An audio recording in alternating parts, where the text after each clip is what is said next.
The Legend of Spyro Dawn of the Dragon was our introduction to the high-definition quality for the Spyro the Dragon franchise. It was a big step towards what the Spyro games can look like under the potential of the next-generation consoles like the Xbox 360 and PlayStation 3. But underneath the beautiful graphics of Dawn of the Dragon lies an unstable interior no one would expect. Until now. When changing game developers, you can expect there to be changes in art style and character designs. While character design changes are common when different developers make games from the same franchise, there are people on the team that make sure there is consistency, at least. Originally, Chrome Studios made the first two installments of the Legend of Spyro trilogy, A New Beginning and The Eternal Night. After the release of The Eternal Night, Sierra Entertainment turned to Étrange Livelou, a French game developer. Sierra was impressed by the team's art style and visual quality of their Arthur and the Invisibles video game, and believed they were a good fit in developing the final entry of the Legend trilogy, based on their prior experience with platform adventure games.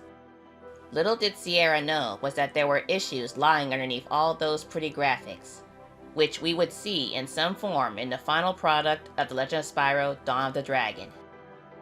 According to material and environment artist Yannick Gombart, the console versions of Dawn of the Dragon were developed on an outdated game engine that was too old to correctly show normal maps, which included textures on the characters and environments. To hide these issues, Étrange Livelou decided to boost the glossiness in the game. This glossiness is the orange bloom that we see that shines almost everywhere. This made the whole game render look oily and ugly from an artistic and developer perspective. The most notable level where we see the bloom at its fullest was the Valley of Avalar. Everything in that level is coated in a bright layer of bloom. You're just thrown into it without any warning.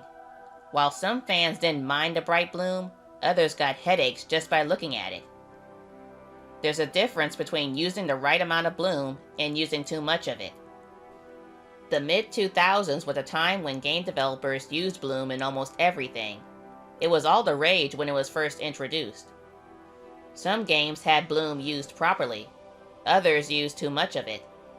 Étrange Livelou had a history of overdoing it with their use of bloom in their games, likely to hide the issues on their old game engine. They could have toned down the bloom. Besides the overuse of bloom, there was also inconsistency in character designs within the art style for Dawn of the Dragon. For example, why did Cynder change colors from Storywise black to dark purple all of a sudden? Why did the Chronicler change colors from gray to bright blue? This was something that many fans, including myself, have wondered about for over a decade since the release of Dawn of the Dragon. Many have speculated, and even made headcanons about Cynder's change in colors.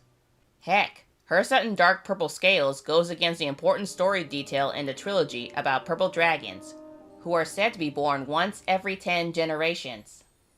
The mobile version and Nintendo DS version of Dawn of the Dragon kept Cynder and the Chronicler's colors the same as they were from The Legend of Spyro The Eternal Night. So why did their colors change when Étrange Livelou made the console versions of Dawn of the Dragon? Thanks to Yannick Gombart, we finally know the real reason why. He explained that most of the video games made by Étrange Livelou didn't have art directors, and Dawn of the Dragon was one of those games. Instead, the decisions on the art direction were made by the studio manager of Étrange Livelou, who was also the game director for Dawn of the Dragon. These decisions were decisive in the final rendering of the game, since it was already difficult to bring the exact coloration to the textures with the game render being broken. Because of the broken render and outdated game engine, some characters had their textures changed to help them stand out in the bloom. This is why Cynder's colors were changed from black to dark purple, and why the Chronicler's blue colors were chosen as far back as in concept art. Their change in colors had nothing to do with the story at all. In the actual story, they are still in their original colors, Cynder being a black-scaled dragon, which is directly referenced in the Hermit's dialogue in the game, and the Chronicler still being a gray dragon. Only in the visual story is where we see them in different colors, which was done because of the issues surrounding the game render and the old engine.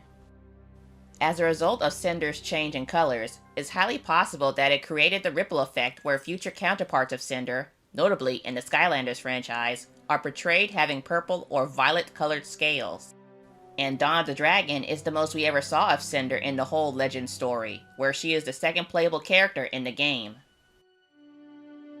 The game director of Dawn of the Dragon didn't do a good job in maintaining consistency while directing the game's art style and choosing the character designs.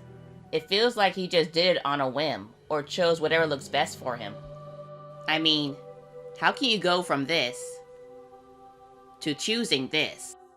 Some of the character models look incredibly off-putting in my opinion. Janky wings, lopsided upper halves, and very thin middles that are very much like a wasp.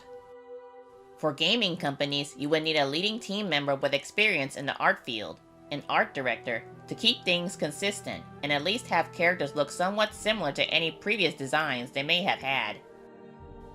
The Nintendo DS and mobile versions of Dawn of the Dragon didn't have issues with consistency because they had art directors or creative leads assigned to ensure that such things don't happen. Those two developers saw the final character concept art that were made for the console versions and used them as references for the character models they created for the DS and mobile ports. That's consistency.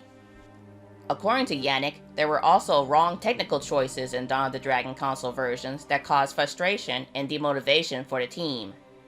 He doesn't have fond memories with developing the game, seeing as one of the worst productions he has worked on. Safe to say that those choices were either unnecessary or too risky. In the end, Dawn of the Dragon could have been handled better. Cynder is still canonically a black dragon in the story itself, and we finally have concrete proof of it and why her colors were changed in the first place. Despite all of its issues, Dawn of the Dragon is one of the visually impressive Spyro games out there.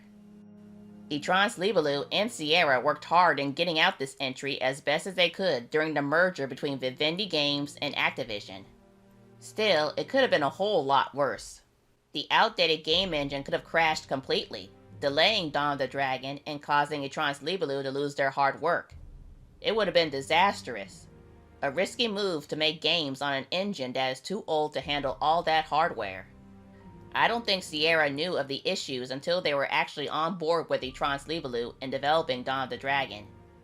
It just goes to show that even pretty looking video games can have problems underneath the surface. Thanks for watching. Be sure to like, favorite, and subscribe. Shout out goes to Travis the Dragon for generously making the thumbnail art for this video. Don't forget to drop by the Magic Crafters Spyro forums to talk with other Spyro fans on the Spyro franchise. The link to the forum is also posted in the description below.